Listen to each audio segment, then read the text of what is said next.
बरसात का मौसम था। गांव के बाहर घने जंगलों के पास एक छोटा किसान रामलाल अपनी झोपड़ी में रहता था। खेत में दिन भर काम करने के बाद वो थका हारा शाम को घर लौट रहा था। आसमान में काले बादल छाए हुए थे और दूर से चमकती बिजली जंगल के पेड़ों को किसी राक्षसी छवि की तरह दिखा रही थी। गांव वालों ने कई बार रामलाल को चेताया था, रात को उस पुराने बरगद के पेड़ के पास मत जाना, वहां अजीब परछाइयां घूमती हैं, भूत रहते हैं वहां।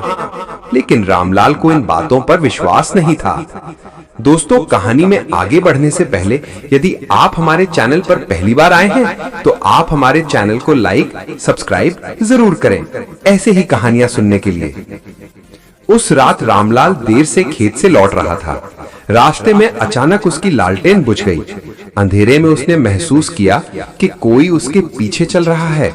कदमों की आहट, लेकिन जब वह मुड़ता कोई दिखाई नहीं देता। हवा ठंडी थी, फिर भी उसके माथे पर पसीना आने लगा।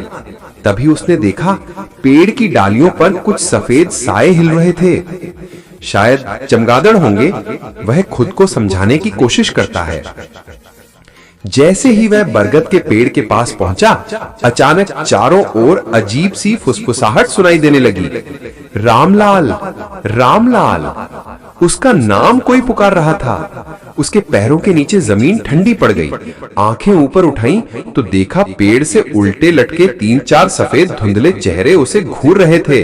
लंबे बाल, खोखली आंखें और हवा में लटकते शरीर।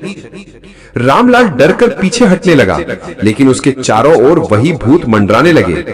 भूतों ने घेर कर कहा, ये हमारी जगह है, जो यहाँ आता है कभी वापस नहीं जाता। रामलाल चीखा, मैं तो बस अपनी खेत से लौट रहा हूँ, मुझे छोड़ दो। लेकिन एक भूत ने अपनी ठंडी हड्डी जैसी उंगलियां उसकी गर्दन पर रख दी। अचानक उसका शरीर भारी हो गया, जैसे किसी ने उसकी ताकत छीन ली हो। वह गिर पड़ा। चारों ओर सन्नाटा और सिर्फ डरावनी हंसी। रामलाल ने हिम्मत जुटाकर पूछा, तुम मुझे क्यों रोक रहे हो? मेरा क्या दोष है?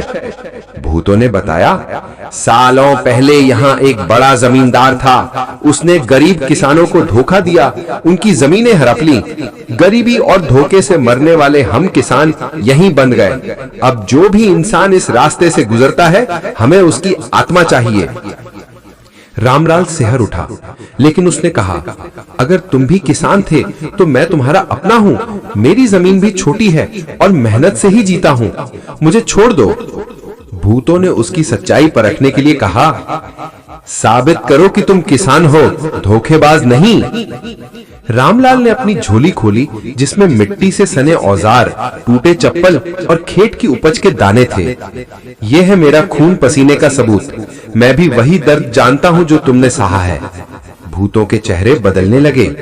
डरावनी शक्लों पर अब पीड़ा और करुणा झलकने लगी। भूतों ने धीरे धीरे कहा, हम तुम्हें नहीं रोकेंगे रामलाल, बल्कि तुम्हारी रक्षा करेंगे। जब भी कोई तुम्हारी जमीन पर बुरी नजर डालेगा, हम उसे सबक सिखाएंगे। जैसे ही सुबह हुई, सारी परछाइयां गायब हो गई। बरगद का पेड़ शांत खड़ा था और पंछियों की चहचहाहट सुनाई दे रही थी।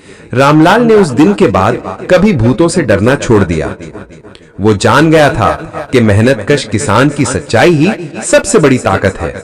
दोस्तों, कहानी हमें यह सिखाती है कि मेहनत और ईमानदारी इंसान को हर संकट से बचा लेती है और डर हमें कमजोर करता है, लेकिन साहस और सच्चाई हमें सबसे गहरे अंधेरों से बाहर निकालते हैं।